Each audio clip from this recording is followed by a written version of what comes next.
Buli mwaka Obwakabaka buteeka empaka z'amasomero okuliza omupiira ogw'ebigere ez'Akabaka Cup, ez'okubaka ez'Nabagereka Cup, eza Wudubo n'endala, zino nga ziteekebwa n'ekigendererwa eky'okuzuula ebitone mu bayizi. Empaka z'omwaka guno zigenda kukomekerezebwa ku lw'omukaaga luno ku kisaawe ekya Muteesa Memorial Stadium Wankulukuku. Timu y'essomero ya Janan SS Bombo lyeri kuzannyirako akamalizo mupiira lino nga ligenda kutunka ne Mukono King. Timu yange terina buzibu, just tuli mu final tuning ebirala ebisembayo okulaba nga ku Saturday tuli set, buli kimu kiri set.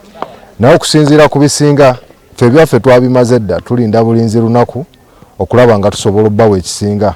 Nze ne timu yange twetegese bulungi nnyo era musubire results nnyingi nungi. Olw'ensonga abatendesi baffe bakoze buli kimu kye basobola okubanga tuli bulungi okugenda ku final gye tugendako. Then ekirala nebaza omusajja Mike Kironde, director wa Janan Schools.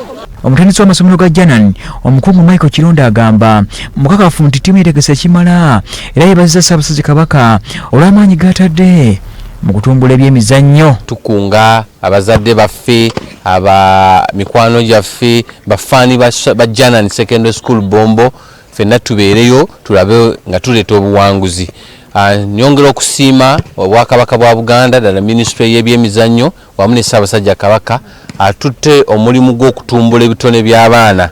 Kuba mu mizannyo gino tusobodde okuba nga tutumbula ebitone by'abaana n'okugyayo ebitone ebibadde tebirabika. Ate mu kaweefube w'okuzuula n'okukulaakulanya ebitone, essomero lya Kyambogo College litegese emizannyo egy'enjawulo n'ekigendererwa eky'okukulaakulanya ebitone. Emizannyo gino giteekeddwa ekisaawe ky'essomero lino era ennyumba 7 zezivuganyiza emizannyo gino nga giwanguddwa ennyumba ya Lion.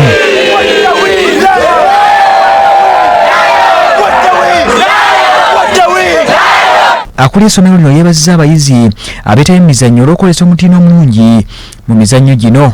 Twategese omukolo guno tutumbula talenti z'abaana.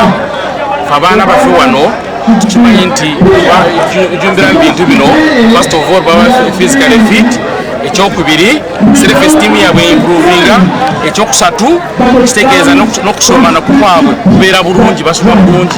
John Wesonga, omukungu wa Minisitule y'ebyenjigiriza n'ebyemizannyo, yabadde omugenyi omukulu ku mukolo guno era yeebazizza abakulira essomero lino olw'okuba omwaganya abayizi okwolesa ebitone byabwe.